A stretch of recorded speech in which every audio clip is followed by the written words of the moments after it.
Hello and welcome to my communications assignment. I'm here today with Anastasia Vaganova, and we're going to be talking about my vision in regards with AI. So let me present it first. Okay. It's a bit longer, but that's because I did a lot of research. So, looking 10 years back, AI was not a topic in the most discussion, whether they were personal or professional. Now, in 2025, AI is part of all our lives in most aspects, from it powering our fridges to it being our assistants throughout the day and being used in a professional and personal environment. Today, in the music industry, and music AI plays a massive role. About 35% of all companies and festivals use interactive tools and apps that are AI powered as front end portals for customers. 60% of all major concerts, as well as festivals and venues, use AI powered and operated light shows. 40%, sorry, how's the track? 40% of the industry use AI power in its crowd management. Smart ticketing is already widespread and an industry standard. As such, I foresee an exponential increase in the use of AI across all aspects in the industry. I believe that in the next 5 years, 60% of companies will make use of AI assistants for customer care, and that 60% of the industry will have started to incorporate personalized recommendations tailored to customers' preferences for food, amenities, and performances, directing the audience to find the things that they favor the most. I expect a 10% increase in their incorporation of AI-driven operated light shows with the combination of audience tracking. This will create immersive experience, changing the lighting in accordance with the state of the audience and their vibe. Additionally, even though very little virtual artists exist right now, such as Play, I expect to see more and more bands being brought into life by AI. Such bands like Gorillaz will benefit from AI technologies as their image is not fixed and because their audience doesn't know exactly who the creators are. Some bands might be brought back to life, such just like ABBA through their ABBA Voyage experience, which aims to bring the once legendary band back to life through holograms. Within 5 years, I foresee the almost unanimous adoption of AI-powered crowd control across the broader industry due to its potential to eliminate all the risk from the human equation through real-time analysis and monitoring, as well as predictive analysis. Additionally, I foresee the start of AI in logistics through the power of AI optimization. In today's industry, this is not yet widespread, but within the coming 5 years, I expect at least 20% of the festival sector to embrace the practice. As AI is already intrinsic to ticketing, at least at least on the level of the big competitors, I expect that AI-related ticketing practices such as tailored packages and dynamic pricing to make its way down the chain to smaller establishments. So this would be the grand vision of what I expect to happen with AI in the sector. Maybe what have you gotten out of it, or do you see any things that you also expect to happen, or things that don't really sound right to you? Yeah, just I could share my experience first of all, and kind of my observations, and I also trying to kind of to keep an eye on the kind of subject, what kind of how professionals incorporated in their daily process within the sector AI, and how does it work. So personally, let's start with that. I remember kind of my first experience when I worked with a visual designer who kind of designed all posters. What I like, he's artist and he's musician too. He kind of really could understand what kind of concept I do see. And so we kind of worked 9 years together, I believe. So long story short, we kind of were trying to create some kind of concept for one of the show. What we came up with a team for our music venue, and he was working on the concept for the show. Just it should be clear for the audience, so for the target groups, what it will be about, because we didn't sell the artist particularly. We kind of selling experience and atmosphere. He worked on the poster 3 months, and he ended up it just didn't satisfy us as a team. So we didn't see this. It was kind of some random things, but it wasn't catchy. And then kind of we asked AI, I think it was, I believe 2 years ago, just we asked AI to generate this poster, and this poster was good match. Mm-hmm. What the description of the text was kind of why our vision, our idea, and in this way, sometimes just like 30% of the posters are making by AI. Mm-hmm.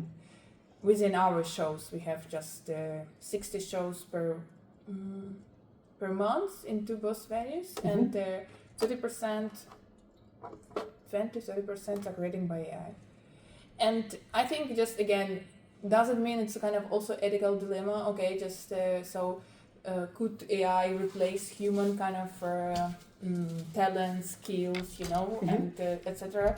or cannot? So it's kind of, I think it depends on the project. And when I had a discussion in a conference it was Just Network conference within professionals, and everyone was talking about AI.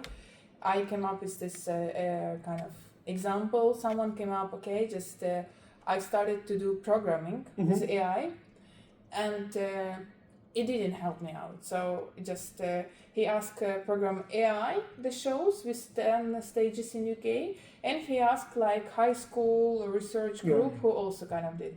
And the high school research group did it better because they just considering the gaps, but AI just again with no reason, with no justification, made the gaps, just in the lunchtime, because he considered maybe in lunch people are going to get to another location, and it wasn't kind of that what you really cannot see stage 2 hours empty, right? So it's also the answer that AI cannot replace programming. However, so you still have to have human. No, yeah, definitely. And then what I want to say, in that kind of in that case, however, AI came up with an idea to close each stage, because it will be like late in the evening, with DJ set in jazz. So what was kind of innovative, and the programmer didn't think about that before. Yeah. So I would say, and we started just to have a discussion at that conference, just who kind of use it. It's more for planning, for structure things, because we work in the creative industry, and some of the professionals, they said, I don't want to give the most attractive kind of work to AI, like creative phase, because I want to do that. It's the reason why I'm here. And all boring stuff, just structurized, make Excel sheet, just this is the way of AI.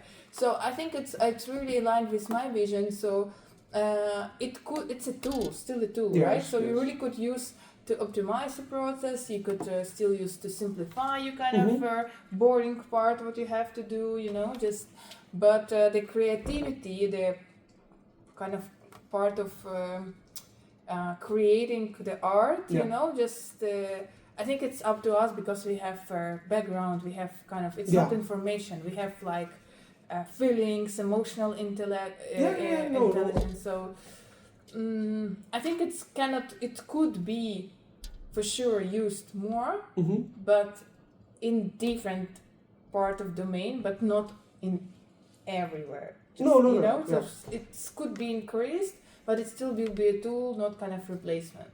Well, where I've noticed that AI is being the most used right now is to automate processes. For example, one of the things that I mentioned were Crowd management.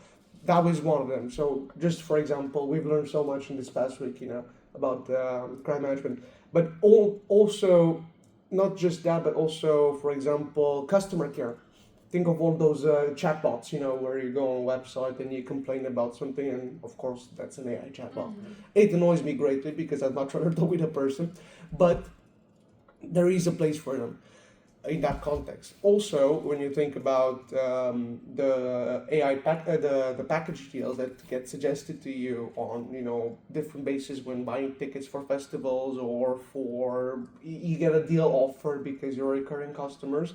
I feel that that part is also handled very much by AI. It tries to understand what you are gonna buy, and it tries to make an offer on that basis to make it as attractive to you as possible. I agree very much with you. I do not think that the role of AI is much in the creativity side of the industry, but much more in the logistics, just as you said, and oversight, and making things more efficient.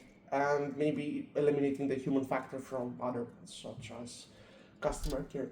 What do you think about this? Yeah, I think it just because right now we could say it differently, define it as a marketing, right? So in the marketing environment, no questions and no doubts at all. AI could be replaced, and you kind of because it's about selling. But we are talking about experience, right? Just what you said it when the process kind of should be like an automatic, just repetitive layers, a circle with kind of some input based on the customer's needs. Awesome, but again, it's about more. Not consumption, but again, it's more about selling point.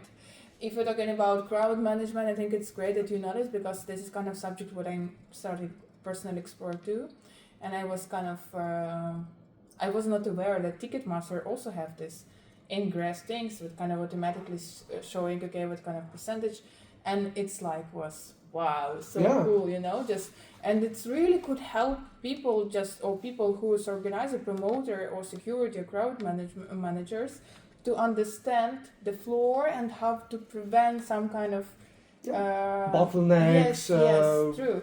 Like damage when you have a lot of different risks to really you can model emergency plans, see how people move.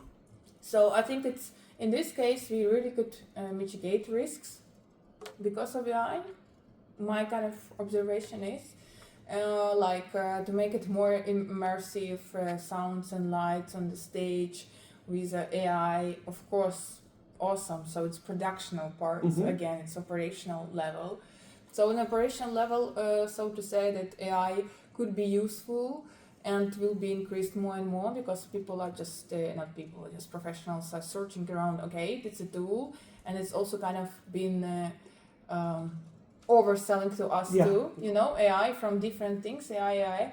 But again, it's a tool, you really cannot rely 100% on that. No, it's definitely. machine, it's artificial intelligence based on some data, what you're giving, and it also could speculating on this data and giving you what you want, but it will be not for sure what you really asked for. So it's a bit tricky things, and you still have a critical thinking skills and always kind of double check this kind of AI. To say AI as a tool or AI as a software. But I also think that it's, to some extent, it offers us more information that we would just have ourselves. I mean, if I'm trying to understand how people walk around like a plan of a festival, you can only use your imagination and only notice so many things that people can come here and there. But when you get an actual model to do that, it's much more easy to visualize the whole context. What do you think about the emergence of virtual artists, for example? What's your position on there? Because to me, personally, I think there will be a couple more that pop up, but I don't think they'll become a main attraction. But it still scares me to see that people actually pay tickets to see these things, which aren't even human. Yeah, I think it's kind of again. We are not talking about AI. We're not talking about virtual artists which are emerging. We're talking about good selling point, good marketing. You know. So it's not about because we are definitely not that target group, and making the assumptions. Not you, not me, not going to go to virtual artists soon. No. So because we both love music experience, we both really want to attach to music, but this is kind of for us, it's not the piece of art. But people who is going there, it's kind of different customer, different target groups who kind of maybe missing this.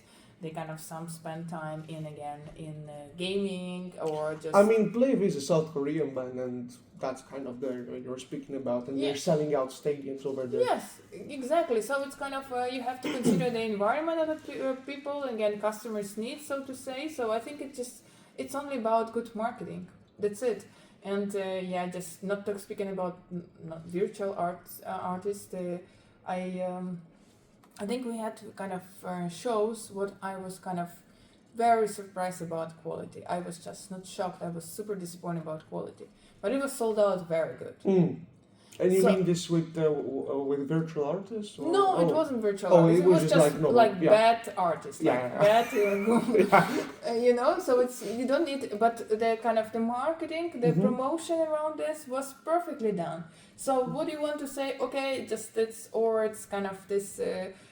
Bad quality artist, the people don't have a taste, whatever, you know. Just you could really try to make up a lot of drama Yeah, from yeah, that. of course. But in the end of the day, it's like it's a good promotion. I think this virtual artist, it's also something. Maybe again, research department who is working on VR and their immersive experience will fight with me.